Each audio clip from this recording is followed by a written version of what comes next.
Hello, beautiful people. Welcome to my orange bubble. This is Angela Thomas with Improve Your Mind, Balance Your Emotional Wealth.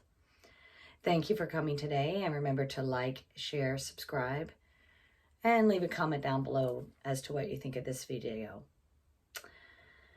Right now, this topic is to address manifesting a specific person who is married and to tell Neville Goddard's personal story as well as a lesser-known story regarding a widower. In law of assumption, you can have whatever you want. You assume it is yours. Live in the end of having it, the feeling of it, the knowing that it's yours and it is yours. It will come true. By bridge of incidents, you have no idea the how, and part of the living in the end is letting go of that how and just living in the feeling of it.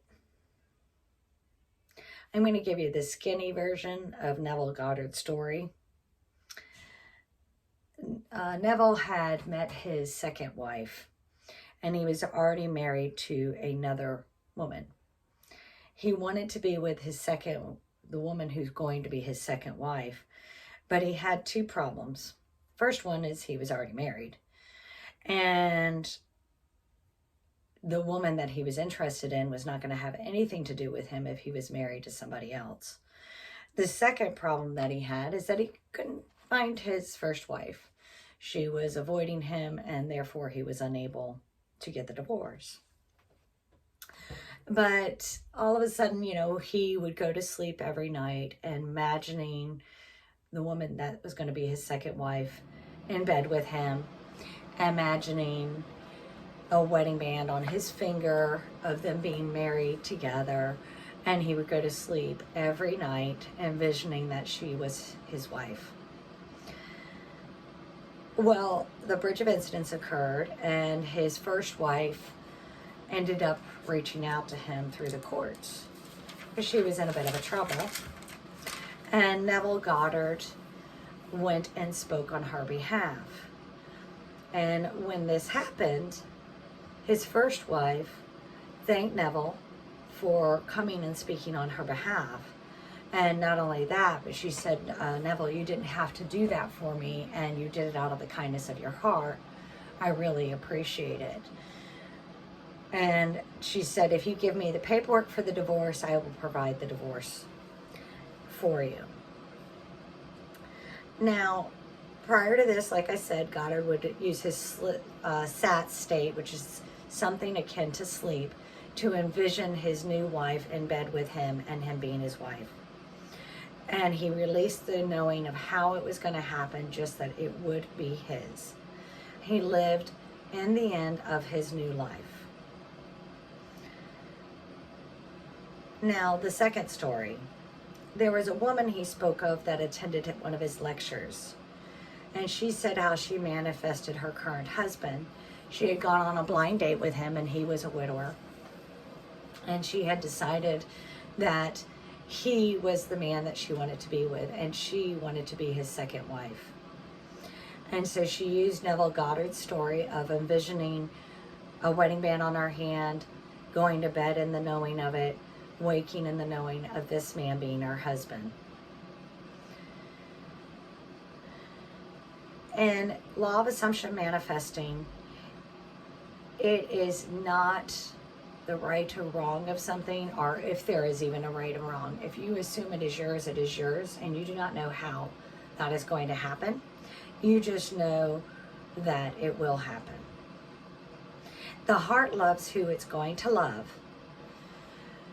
If you are wanting to manifest somebody who is married to somebody else, my question for you would be to look within, because remember, everybody is you pushed out. Look within and say, why do you want somebody who's involved with somebody else? Is it possible that you view yourself unworthy of a committed relationship, somebody who's unable? You can only view yourself as somebody who's only able to get part of a commitment, not the whole commitment. Is it trust issues, such as a thought that everyone leaves you anyway? Therefore, if you already know that they're doing this, then you feel safe in that. Ultimately, before you decide that you want to manifest somebody who's married, you can have whatever you want. You love who you love. But first, work on your self-concept and make sure that your self-concept is strong. Because if that person, if you really want that person, it is yours. You have no idea the how that it will happen, but it will happen. And even though it's not yours right now in the 3D, it will happen to you because the bridge of incidents will happen. The third party could exit. They could find somebody else on their own. They could find that they feel comfortable somewhere else, whatever. And your specific person finds you as first best.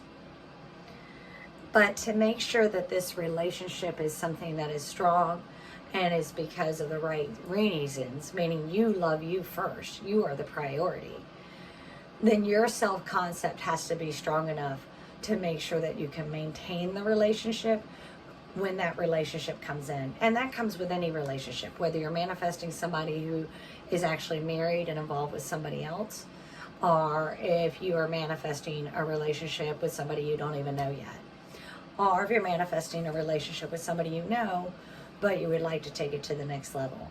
No matter what, your self-concept, your belief in yourself, how you feel about yourself, and how you feel in the end result of what this will happen, the only way to maintain that is to know the comfort within yourself and the reasons you're doing it, to make sure that you are 100% happy, healthy, whole, and complete, and the person that you desire is able to meet you at that same level.